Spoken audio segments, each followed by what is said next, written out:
Does that mean we're live? No. Yeah, watching. Do you start us?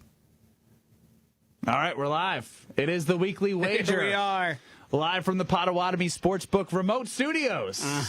Ben Brust, Josh DiMaggio here with you. 800-990-3776 is the Carbless Talking text line. Less is more. But more importantly, you got us on YouTube at ESPN Milwaukee. We were so desperate to get our takes to the people.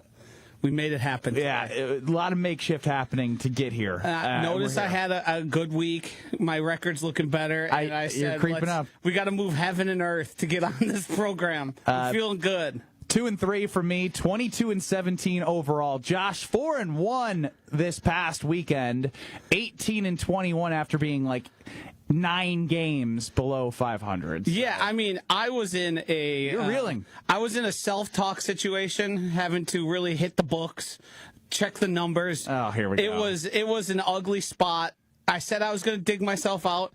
I think I had 3-2 weekends before finally going 4-1. That's a big separator. I'm only 3 games under now. Only 3 games under now. Well, you're still chasing 5 games over. Hey.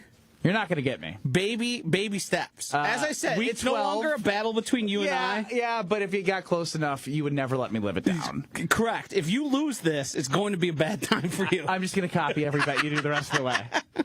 That's what happened with last year's Weekly Wager. It got weirdly competitive. Yeah. We had boycotts. Oh, yeah, that got weird. It's not going to be weird. It won't be weird because I'm too competitive to actually do that. Yeah. I want to be... You want to be right on your own accord, and I do too. Exactly. And that's what we promise you here on the Weekly Wager. We'll start with Alex Strofe. No, I'm just kidding. If you haven't seen his horrible haircut, just go to @BenBrust on Twitter. It is the last tweet that I sent out. It's consumed my life. Yeah, that's all I can think about. Additionally, we will start with your Green Bay Packers, who beat the Giants, scoring 27 points again, but Josh Jacobs was injured. He's day-to-day. Jaden Reed put out a post yesterday that had people excited, although he did not return to practice. I believe Matt LaFleur even said, he's not getting cleared this week. So we got that going for us. You got that. Marshawn Lloyd, another one that hopefully soon. But the reason why you bring up all those names is because Josh Jacobs goes out, Tucker Kraft goes out, and Jaden Reed was leading the team in lead the team receiving the last 2 seasons, and he's shown to be the most consistent outside of Tucker Kraft. Maybe Christian Watson stepping up. But more importantly, when I think about this game, I think about what Jordan Love was able to do. Did anything stand out from you when Josh Jacobs went down with Jordan Love specifically? Yeah, I mean, I thought we saw what we could determine was a, all-time good game from Jordan Love. The numbers don't show it, but all of us who watched it witnessed, and I think it became pretty apparent. Jordan Love was playing extremely well. His grade from PFF, which isn't the Bible, but is a data point. It was higher than the Dallas Cowboys playoff game. Highest he's ever gotten from that organization. So I thought he was excellent. The drops are where he lost a ton of yardage, but the offense changed, and it looked like it had a flow. It looked like it had a reason. It looked like it had potential. And this is what I think we spent the majority of last week's Weekly Wager talking about, that Jordan Love's been playing excellent. Let him throw the ball. Let him be the focal point of the offense. I understand Josh Jacobs is extremely talented. He's a very good running back, but right now, with the way the offensive line is pairing with him and the pass game, it's just not working. So we got to try something else. And unfortunately, it took Josh Jacobs being removed from the game due to injury and not coming back for us to see that. We talked about the stubbornness of the plan that Matt LaFleur has. You called it arrogance. Yes. And when Josh Jacobs goes down, you have to change the way that you're going to go about approaching this game offensively. And what excites me from our conversation, obviously it's not good to not have Josh Jacobs, is you naturally have to go out of your comfort zone. And it makes you think back to, look how creative they were with Malik Willis in week 2 and week 3 because Jordan Love wasn't there, so he had to create some new things. And I think that should be exciting for Packer fans on Sunday from a all right, well, you can't give the ball to Emmanuel Wilson 20 times. That's just not what he's made to do. Right. But yeah, you can get him in the pass game. You can do different things with him. You're going to run the ball, obviously, and he's shown some burst, but it's not going to be like we're going to ground it and pound it all game long until you break. The great sign we saw also was Jordan Love under center, and the play action game was really working for them. And I've said this on every program to this date. People are still taking it out of context since Monday here, but the Packers are more talented with Josh Jacobs. The thing I think we might be witnessing is the offense being better without Josh Jacobs. And it's nothing to do really with Josh Jacobs. Matt hasn't been able to marry Josh Jacobs with Jordan Love in a successful manner. And the change we saw was Matt realized, hey, Emmanuel Wilson's fine. He's by no means Josh Jacobs. He's a league average replacement. Nothing special, nothing terrible. I don't need these headphones. No, you don't. I like wearing them. They're like a security blanket to me for some reason.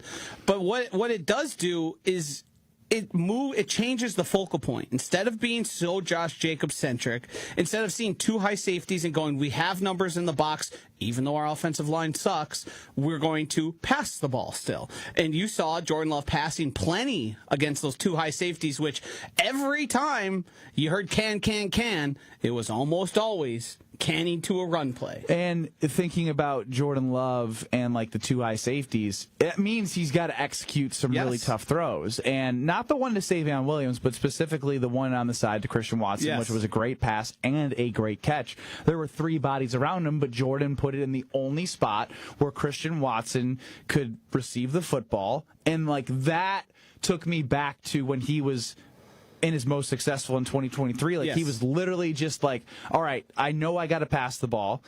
Where can I put it where only my guy has a chance to make the play? Yeah, I mean, Jordan Love's EPA to this point, which is expected points added. I was going to say, please. And it's really easy to figure out what that's actually gauging. So they take the down, the distance, the time on the clock, the location on the field, and they use the historical context of, and this exact moment that we've seen throughout the history of the NFL, what do players typically do? Yeah, what will you normally see in this play? What's the historical context that then we can base on what to expect on this throw? And Jordan Love has the best mark of any player in the NFL right now. For the season, not just I'm just for qualifying, making sure that everyone knows, not just after one half of him playing football. Yes, he's over the course of the year in those situations, he's always been somebody elevating the team. He has been a plus. And there are moments where Jordan Love doesn't look the greatest, but what he's really good at is taking advantage and getting big plays, which helps skew those numbers of, hey, even though you missed what probably should have been a completion on 2nd and 7, if you go out on 3rd and 10 and complete a 30-yarder, that's really going to benefit you because you've made up for those mistakes. His turnover numbers are way down. The what are you doing, Jordan, has only popped up a couple times. It's memorable times because of the context. Was it the Commanders or Lions game where there was like 2 in a row, and then obviously the Cleveland Browns game? But since then, the guy has been just absolutely dialed in. And people have had problems with him sort of throwing the ball up to Savion Williams in this case. You got to make a play. It's 3rd and 10. It's 3rd and 10. One-on-one. And he's looking around of who's open. Where's my best opportunity because I have to throw Where's my highest percentage throw where I'm going to put the ball at risk least? If you notice, when Savion Williams made that catch, it was one-on-one. So it's either going to be a completion or it's probably going to be incomplete. Unless it's a really bad throw. Because there's no one else that's going to come in and swoop in if the ball gets popped in the air or whatever. They were on an island. There or somebody to come in and it's in the air too long. He did it, and the safety comes over. He found the one-on-one. He's done it to Christian Watson already this year, where sometimes you just got to trust your guys to win. This is the NFL. It's big boy football. So when I think of the Savion Williams throw, and even Jordan mentions 50-50 ball, which is a good thing because there's no one else around. He gave his guy a chance to make the play. Do we see less of the 3 guys back, throw it up to Christian Watson because that was a staple of like down and distance, third down, we're in a spot. I think that was frustration from both the quarterback and the play caller, where it wasn't the right time or the right spot, but they recognized like, hey, we need to get one here. We need to sort of change the tide. If the passing game is being methodical, I don't think Jordan Love is just going to drop back and huck up and throw up risky balls. I think if the offense is moving, every time those throws come are like at weird times where things aren't working well. It's like he's forcing it. And I think also... And we can feel it. And you can see it. Yeah, and based on the play calls, you can see Matt LaFleur also forcing it. Like, we didn't need to go deep here. We didn't need that route to be the route he keyed on. I just think to this point, and hopefully Josh Jacobs gets healthy again, can sit out this week and be back for Thanksgiving. That would be ideal. And what it can do is, it wouldn't be just a half of the offense working. It would be a full game. You could go to Minnesota. You could show an effective passing game. And then, frankly, you might have to have a difficult conversation with Josh Jacobs. I know you prefer to run out of shotgun, and we'll still give you the ball. We'll still call those plays, but guess what? Instead of doing it 80% of the time, we're going to do it 50% of the time. And that makes the offense more multiple. It keeps people on their heels. It keeps them guessing. And you become less... I mean, it got to a point there where Matt LaFleur was figured out. Teams were begging them to run the ball. The only idiots that didn't figure it out was Mike Tomlin. Right, because they said they were dead set on stopping Josh Jacobs. Don't understand why. Bad offensive line, that's probably going to be... You're not going to have to commit extra resources to do that. Yes. With the way the offensive line is playing. Yes. So the fact that they decided to do that, I don't know why. The Packers have run the ball with an advantage when they see the box and have not been successful. Right. And they were bringing more guys when they didn't have to. Yes. And what we also saw happening, especially in the Philly game, is those guys are lined up with the too high safety thing. And what do instantly when the ball is snapping? They dart towards the ball because they know we got them to run the ball here. We know our alignment on defense is going to benefit us and get us into what we think is a better advantage for us and less efficient for the Packers offense. Last thing specifically about Jordan here. When thinking about his success this past weekend and coming into this coming weekend, 2023, he cooked Brian Flores. Yep. 2024, not so much. When you're coming off a successful passing game and you're facing a blitz package nonstop, does that worry you or excite you? I think there's a case to be made for it to be worrying. Brian Flores is well respected in the league, especially with the way he's able to. He's actually looking like the winner outside of the Miami thing. Yeah, somehow with the way that ended there, he seemed to have been on the right side of trying to get rid of Tua in Miami. I think he was onto something there. This guy stinks. But what I think what it means is there's going to be opportunity because that defense isn't as good as it used to be. It can still create pressure, but we've seen teams put points up against them, and we've seen teams not necessarily struggle. I think it being a home game for the Packers is a massive advantage, and I think if you lean into the pass game and hey, we're going to get some pressure here, so we're going to keep an extra tight end in. Maybe Chris Brooks is going to be back here, and we're going to do our damnedest to keep these guys off Jordan because we know for Jordan to have a good game and to score points, he only needs a few looks. He only needs a few plays because he's going to make some big chunk yardage. He's going to take advantage of what they give him. Now, he hasn't been great under pressure, but I think that's because he's constantly under pressure. You start to lose confidence in what you're seeing in front of you when there's somebody in your lap as frequently as it is. Strangely enough, too, the Packers have been better at pass blocking than run blocking this year. And it seems you just got to lean in. Which is weird because you signed a run blocker in Aaron Banks. It would seem to be like we want to lean into our Josh Jacobs side of the game, and it just kind of turned into, well, we've tried this. Now, what can we do to... I'm really worried we're going to see the Packers revert back. To what? To trying to feed Josh Jacobs. When he comes back? Yes. Yeah, I'm worried that Matt LaFleur is going to look at it. It depends on the success against Minnesota. I think a part of me doubts that it's going to matter that much. You've called him arrogant, so I can see why your stance would be that. But I'd like to hope that somebody who's leading a football team in the NFL would be able to see his offense under a passing attack more so. When I say passing attack, just more of an emphasis with success, saying, hey, all right, well, for the betterment of this team and what we can do moving forward, maybe we need to be 56-44 passing rushing, not that 52 that they were last year. I mean, yeah, in terms of pass rush, pass plays over expected, in neutral situations, the Packers are still one of the worst at it. Usually you want your team to be higher end on the passing. The only trick of it is the bad teams who are always behind are also always passing.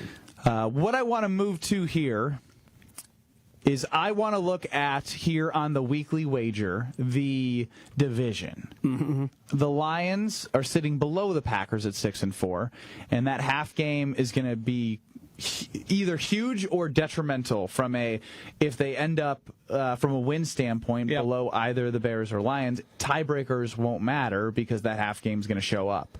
Now the next 3 games: Vikings, Lions, and then Bears. Yep. So you have 3 straight divisional games. When I ask this question, I'd be curious. We can give our real answers. The next 3 games, we'll start with real answers. What do you think they go?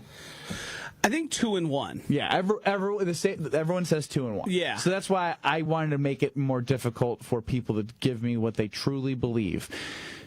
More likely they go 1-2 or 3-0. I think 1-2.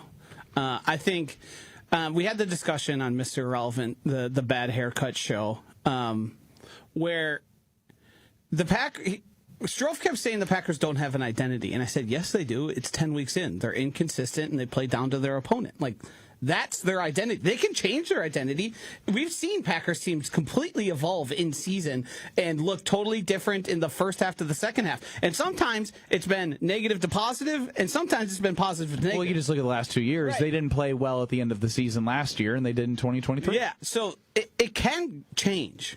In all likelihood, it will change just because that's the course of it. It's a long season. There's a lot of games to play. But right now, the team I've seen and the team I expect is going to be fairly inconsistent.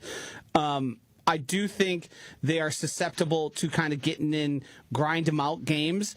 The Bears aren't very good, but they're a decent enough team where they can beat you. The Lions game, to me, coin flip. I think the Lions aren't as good as they were last year by any stretch of the imagination. No, we've talked about this, and it's continuing to become true. They have beat up on the teams they're supposed to beat up on, and then they've lost to the better opponents overall. They did beat the Buccaneers 24-9, but in the Buccaneers, I don't think are super real. No. I think they're just a team that is going to be in each game, and their identity is just like whatever the game flow is. Like Baker could go off or whatever it may be. But that was after that game that Dan Campbell still decided after a win that he needed to take over play calling for that team. Yeah, and you're going to be playing that team at home in the Dome. Jared Goff, you can look these numbers up, and the fantasy nerds have been getting into it. When Jared Goff plays in, I think it's below freezing temperatures, he's a totally different quarterback. Dude, the 2-glove guy stinks. 2 gloves, long sleeves, and it wasn't that cold.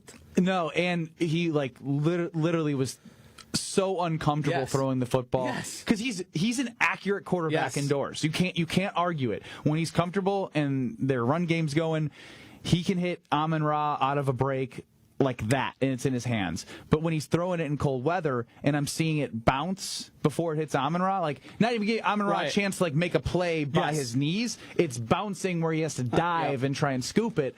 That tells you everything you know. That is a true thing that you should look at when they play in Lambeau. Or, excuse me, that will be at Detroit. Played, so them being at home in that game, that is the advantage that they have. Yes, that portion of it concerns me. I think the Vikings are in a terrible spot. I think J.J. McCarthy, I wanted to text you this weekend, but they played, I believe, during the Packers game, and I had it on the 4-box on the other TV. He's bad. Very bad. The throws that he's making remind me of New York Jets Zach Wilson. Yes. You know what I mean? You want to know the interesting thing? So they've done, and the sample size is still small right now, but rookie year Zach Wilson it was better than what we've seen from J.J. McCarthy thus far. I knew I saw it. Yes. Like I was like, this is reminiscent of like, wow. It wasn't, and it's not a lot better. He threw 2 interceptions, Yes. and it should have been 4. Yes, and he was missing wide open guys by like feet. And so the reason I bring that up because the Packers now have had 5 takeaways in 4 games. Yep. The takeaways will be there. Yes. Now, it is a good sign of a defense to get 2 takeaways late in games when you need to close them out. Yep. But I think where the Packers need to take advantage of takeaways is not letting those Jameis Winston balls that were right there for you in the game flow. They need to take advantage of an opportunity because J.J. McCarthy's going to give them one. Just think of, though, if you take the 3 dropped interceptions that we saw earlier in the game and you convert one of those or 2 of those, touchdown, and or just, even points, and just how different I mean, you get 2 of those in the first half, the game's over. Well, and then when the Giants are doing the thing where they're running the football, they don't have that option. They're draining their own opportunity to actually win the football game. And I've been screaming about that forever. This Packers team needs to get out to leads. Last year, they need to get out to leads because they had to always do the, oh my God, are we going to hold on to this? Now it's, hey, you've got really good playmaking defense. You've got Micah Parsons, who is best when he's pass rushing. So if you put other teams in a situation where they have to be more aggressive than they want to, that's going to lead to good things for your defense. The reason the Panthers game went the way it was is because you didn't jump out to a lead. And Rico Dowdle just ran it through. They ran it. And that was all. And you could see Jeff Hafley's design was happening in front of you. They just weren't converting the turnovers. It was very clear that they saw when Jameis Winston drops back and he's going to look in the intermediate, he's not going to pay attention to the guy in the flats or the guy who's peeling off because Carrington Valentine twice had his hand on interceptions. One of them he got that was Javon Bullard. Got absolutely blown up by his own player. McDuffie blew up Javon Bullard. Yes. So, it was pretty clear the Packers knew, hey, this team ain't as good without Scatabo. They ain't as good without Jackson Dart. If they want Malik Neighbors, who's been out for a while. If they want to run the ball, and Darius Slayton was out. And he's not even great, but he was out. If they want to run the ball with Tyrone Tracy and Devin Singletary, fine, have at it. So again, the reason why I brought that up is because there will be opportunities in this stretch of divisional games where J.J. McCarthy will give you an opportunity. To take advantage of his poor performance throwing the ball. Justin Jefferson is not happy. He's throwing helmets. He's like, what the hell? Like, I'm stuck here, and I don't have a quarterback. I think they have a pretty good team. They do have a good team. They just have a really bad quarterback, and he's the reason that they're being held back right now. Then when you think about the Detroit Lions and the Chicago Bears. Did we mention the odds for the division right now? Last I looked, the Lions and Packers were 135, 140. Dead even at and 145. The Packers were like 325, 320. The Lions are plus 145. The Packers are plus 145. Oh, so now they're tied. That's and changed. The Bears are plus 300 despite having the best record of all of those teams. Yep. Which just sort of tells you everything you need to know about. We talked about Jen Game and Chewy. With a win against the Vikings, the Packers can improve to an 81% chance to make the playoffs. Now, that's just make the playoffs, not make the win the 1 seed or win the division.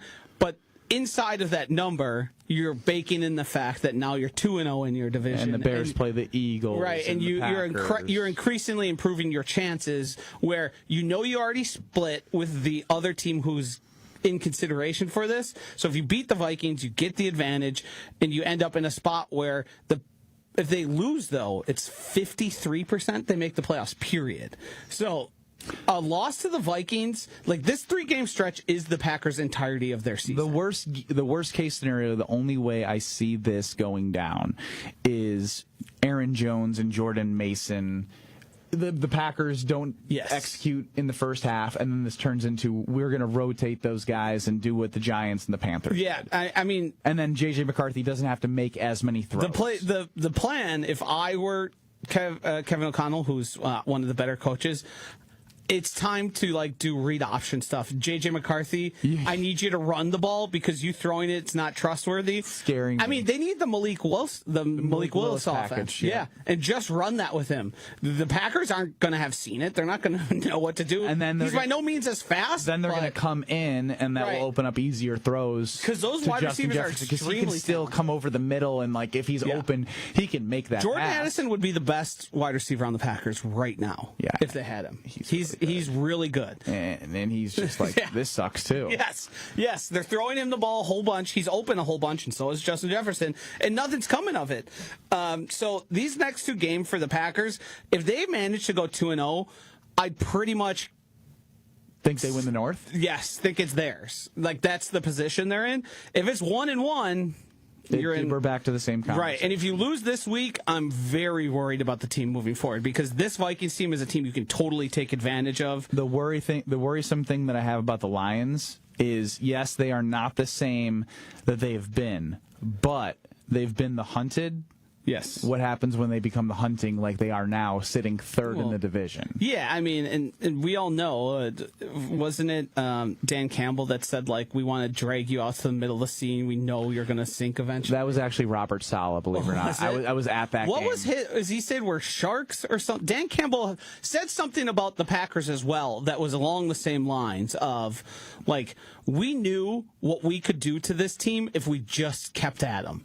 And that's exactly what the Robert Saleh said. It's weird that Robert Saleh and the Jets were able to do that at home, but that was the 2022 version of the Packers with Aaron Rodgers and Runyon getting blown by against Quinnen Williams and their defense, and Sauce Gardner wearing a cheese hat at the end of the game. Did you find the Dan Campbell? I'm still looking for that one. But yes, I can promise you that it was Robert Saleh who said we'll drag them. Yes, I remember that exactly. So yeah, the interesting part there is I just wanted to reiterate is if the Packers are playing the Lions in that game, and the Lions are behind them in the division if the Packers take care of business, what are you going to see from a desperate Lions team that's won the North 2 straight years in a row, and even going back to not winning it 2 straight years in a row, ended your season at Lambeau Field when they had nothing to play for? At 3:25, they had a chance to make the playoffs. At kickoff on Sunday Night Football, they did not, and they still ended the Packers season. So the Dan Campbell quote, I found it here. He said, "We'll tread water as long as it takes to effing bury them." Oh, wow. So water is involved here. A lot of water. A lot of treading and drowning. And that's what they'll do. Him take you back to play. Re-ask your question. I'm sorry, I got distracted. It was just more so about the Lions being an underdog. And I say underdog not spread-wise, but after winning the North 2 straight years and ending your season at home when they had nothing to play for, that's a scary Lions team that I wouldn't want to face. But it's the reality of what makes this game really pivotal. Well, yeah, when it comes to who's going to have their team motivated and ready to go, I'm never going to pick the team that's opposite Dan Campbell. That's his whole thing. I mean, the guy was like largely considered a joke, and then he became a real serious guy, and whatever he's got, I find it a little hokey. But the team buys in. Yes, it works. And although they were 0-5 on 4th down, they're not going to change. No. Last week they're not going to change. And if you want to talk about 4th down, that's part of what drives me nuts about Matt LaFleur. He's just willy-nilly making decisions. Dan Campbell's Lions know if it's even close and we think it's possible, we're going for it and we don't care. He said it may have been to the detriment of our team winning the football game, but that is also who we are and how we've won games. When he says it may have been the detriment in this game, right, specifically, but over the course of what they've done, it has not been. Right. That's a very baseball mentality. You do this right thing over and over again, you're going to get the results, even if in that specific situation it doesn't work. Much like the way Pat Murphy approaches the game. He does it the opposite way, but it does work in their way. It's just the Packers this is their gut check. This is, are you for real or are you for not? Well, and they're 6.5-point favorites against the Vikings at home, and I think there might be a look-ahead line here. I wouldn't be shocked. Yeah, I'm on Potawatomi Casino Hotel. in their sports book. Packers, Lions, Detroit -3 on November 27th for Thanksgiving. Yeah, I don't see that changing. Yeah, that checks out. That's 3 points, home field advantage. It's like we said, it's a coin flip. They're basically the same team right now in terms of like what we think their expectations are and how they've played. They've lost some games they shouldn't. They've won some games that they've looked impressive. They are evenly. Last year, it felt for certain like this Lions team is just straight up better than the Packers. That isn't the case anymore. To recap this conversation about the division heading into the weekend, obviously the Packers and Vikings we talked about. The Lions are favored by 11 against the Giants in a horrible run defense. Yep. I would not be surprised if they won by 20. I still might, if that's one of our picks, I'm going Lions -11. And then the Bears are -3. They are favored against the Steelers. So there it is for the weekend. I wonder if that number is accounting for the uncertainty of Aaron Rodgers. Yeah. Even though I do think the Bears are flat better than the Steelers at this point, despite the Steelers record having a fairly decent record. Yes. To me, it feels. I feel pretty certain that team is just not that good. Next here on the Weekly Wager, Ben Brust and Josh DiMaggio, I want to take a look at some of those season-long props because it is interesting when I look at the futures. We did discuss the division, but when you look at Super Bowl odds, they have been all over the map, and right now they have fallen off the first page where I now have to click and you go to plus 1,600. I believe they were as low as plus 550 at one point after that first 2 games. So they're behind the Eagles, the Rams, the Lions, the Seahawks, and that is it from an NFC standpoint. And when I bring that up, the Eagles are the Eagles. They're going to play physical. It's not going to be pretty. People are frustrated there with Jalen Hurts, but they're still going to be in the picture no matter what. Yes. The Rams are a very good football team, a young defense. Matthew Stafford's played at an elite level. The Lions plus 1,000. I don't believe in them. I would never. I wouldn't. I don't think they should be that far separated from the Packers personally. But I think they're like the sexy team that people want to win. So I think that's why they're there. And the Seahawks plus 1,200 because they can't be any lower than that or in the plus 800s or 700s because I don't think anyone trusts Sam Darnold in a big game against a tough defense, which you will face in the playoffs. And that was evident as to what the Rams did to Sam Darnold with their defense. Yeah.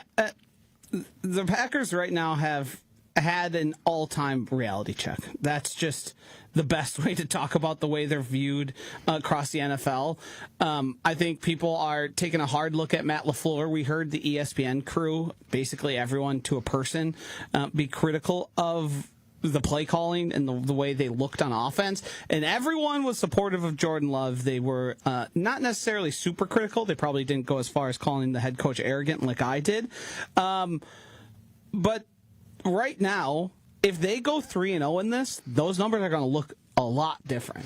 Now, this is the one that I wanted to talk about most. Defensive Player of the Year. Yep.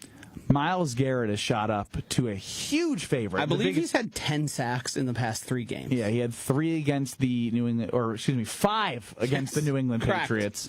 I like Micah Parsons at plus 450 because there is a narrative to be made for if you believe in the Green Bay Packers and you believe that in this tough stretch that they will come out on the other side, it will be large due in part to what Micah Parsons can do for this team, especially when the Browns stink, right? He has the numbers, but if you can create a fun narrative as to the Packers, again, he was a huge story about his pressures and whatnot when they were 2-0. If they go 5-2, I think there's a huge possibility that Micah Parsons has more impact in these upcoming games than what we've seen the last 3 because of the way that teams have ran the football. Not given as many opportunities to get to the pass. The scary part about it is when you're making this bet, right now, you're making a bet against a guy who has a potential to set the all-time record for sacks in a single season, which even if Micah Parsons has a game like he did against the Giants, and he has a couple more of those. Like, the narrative matters a whole lot. But if you're going up against the guy... A record breaker? Yeah, or even a guy who ties it or gets extremely close, that's going to be really hard to beat. Winning matters to these awards a lot of times. Obviously, MVP, we've seen it matter there. And it does oftentimes for Offensive Player of the Year and Defensive Player of the Year. But when you do things that are so single-handedly impressive, that's where you start to lose your odds and start to lose some of the things that would benefit you typically. So I'm more shy about this one than I was prior, even though the odds have improved for you, just because it seems like Myles Garrett is almost like spitefully going out and performing well. Yeah, well, he signed. He can't complain. He signed for the money, and all he's done is complain. Yeah, he's saying how frustrating it is, brother. You took all the money you could, and you chose to be with an organization that's going to stink. You did the whole released in the news. Hey, I'm requesting a trade. They gave you a contract. You said, "Well, I'm happy to be a Cleveland Brown." It's a lot of guaranteed money. Packers regular season win total. I don't even know where that's at. 10.5. Plus 135 if you think they win 11 games.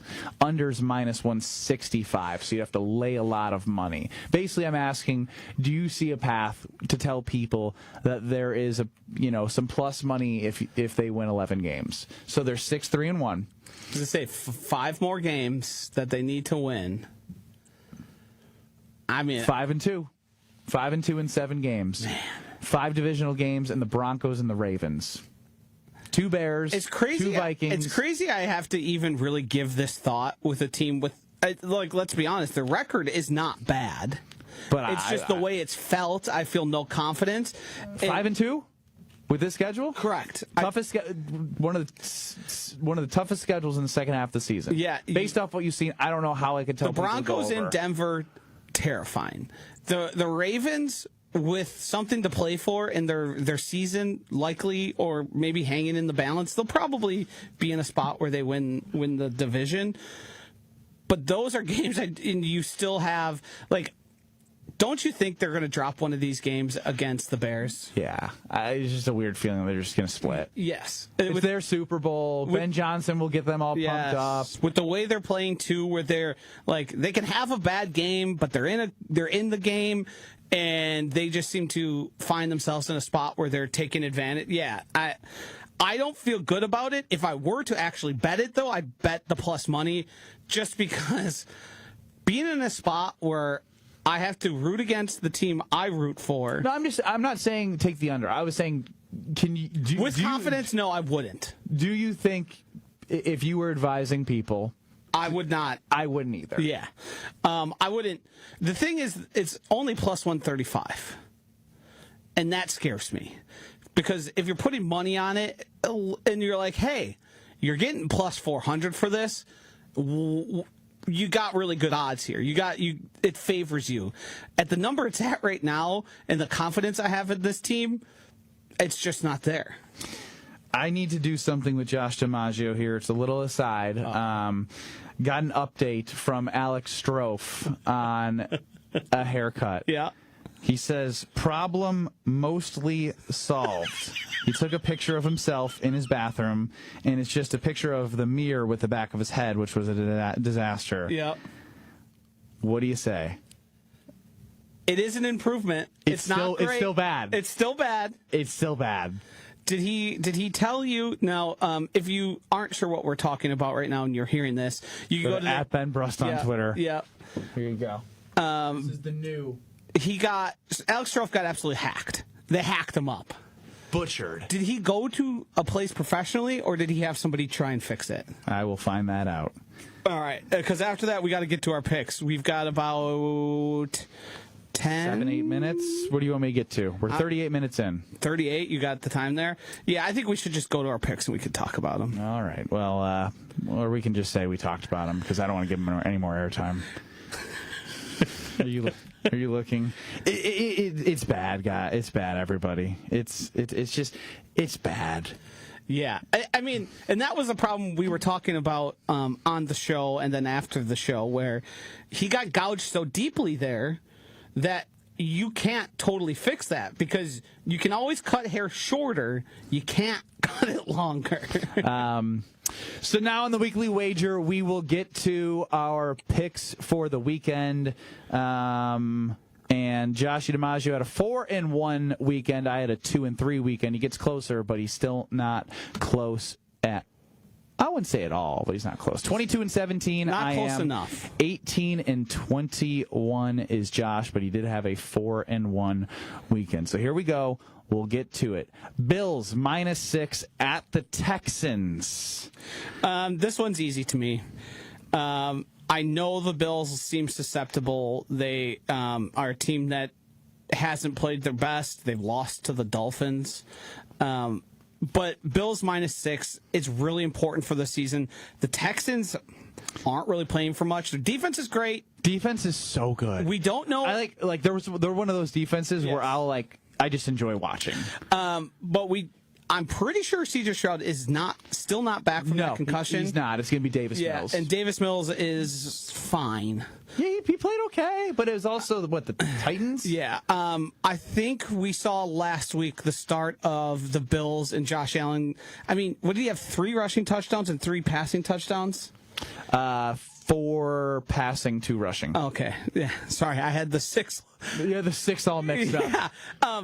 I just think he's doing the hero ball thing, the screw it, I'll do it myself thing, and everyone recognizes we can't really sacrifice. Like, they don't want him running the ball as much as he is because he's pretty risky. He is gigantic, but you're still susceptible to injury. I think they cover the 6. This is a Benny wants to take the Texans. But I can't. It's the Bills -6 is the side. This isn't one I'm going to personally bet, but for our picks, I'll take the Bills -6. Colts at Chiefs. Man, the Chiefs have had a tough schedule. It's shaking out to be really tough for them. Colts +3.5 at the Kansas City Chiefs. The hook there has me questioning things, but I'm going to fall back to where I do often. It's the Kansas City Chiefs. If they lose this game, they're not going to make their season is in extreme danger.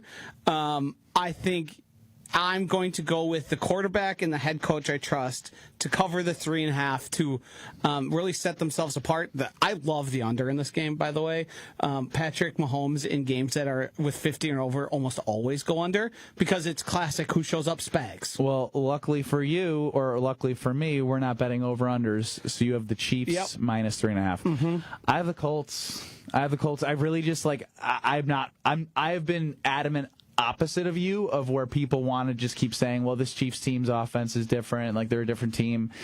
I think that Jonathan Taylor can control this game and not make it in a pass rush situation where Daniel Jones has to be making plays all the time. I actually, when I say that out loud, I see this under for sure. Yeah. And so I'm going to run and do that when I'm at Potawatomi Sportsbook next time, since we're obviously not there, but we're at the remote Potawatomi Sportsbook studios. I'm going to take the Colts +3.5. Vikings +6.5. Typo Joshy against the Packers, but has Vikings at the Vikings. But we know it's Vikings +6.5 at Green Bay and Lambeau Field. Small over-under, 40.5. I don't love that point spread. I think I'm gonna Jedi mind trick myself. Josh Jacobs doesn't play. The Packers are aggressive throwing the ball. They cover 6.5. J.J. McCarthy has one of his most embarrassing games of the season. Yeah, I've been on this -6.5. Yeah. I love it. There's no way that they lose to the quarterback. And I've said that about Flacco. I've done this before. But the difference between saying it about Joe Flacco, a guy who can throw a football in the NFL and has won a Super Bowl, versus a guy who just flat out stinks and his own teammates, you can see their frustration around it. This is Packers -6.5 is what I'm going. Yeah. Eagles -3.5 at the Cowboys. Cowboys coming off a good performance against the Vegas Raiders. Talk about another under I love. The Eagles play the ugliest football, the grossest football. It is abhorrent to watch. I think they're going to bring down the Cowboys, who are actually fun to watch, with George Pickens and CeeDee Lamb. Dak Prescott's playing incredible. I don't love that it's 3.5. I kind of like the Cowboys. Here's the thing. I'm almost positive the Eagles win, but I don't think it's like a pretty win. They say about point spreads in the NFL, you just pick the winner.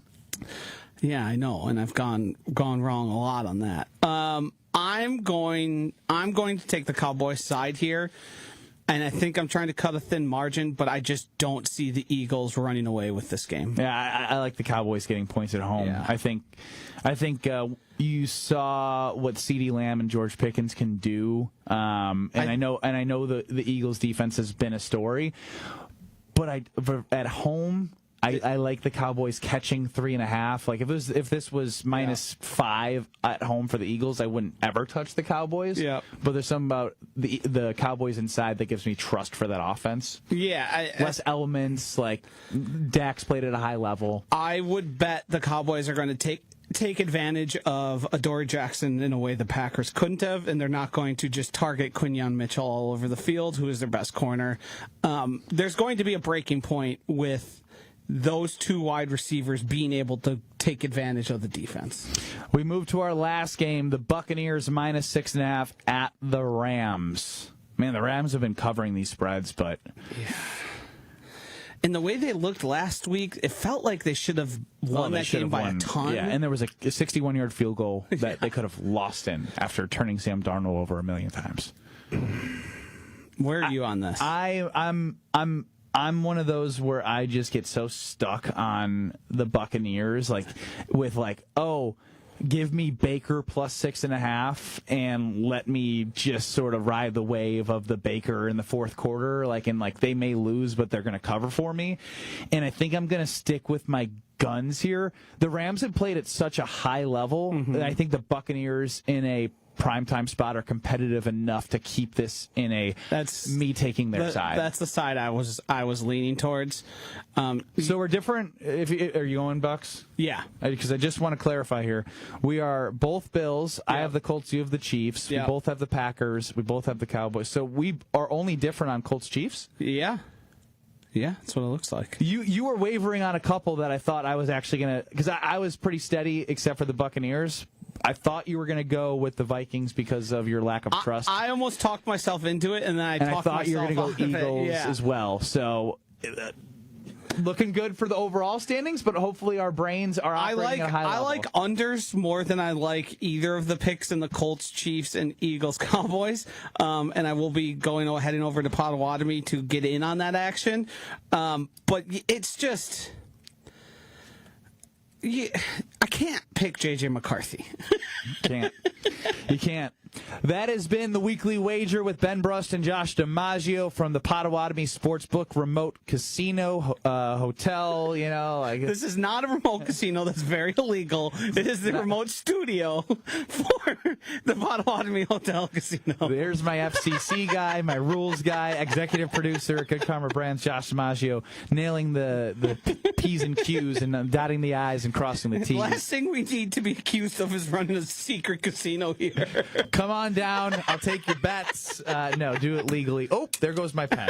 All right, and that's the show. We'll talk to you next week.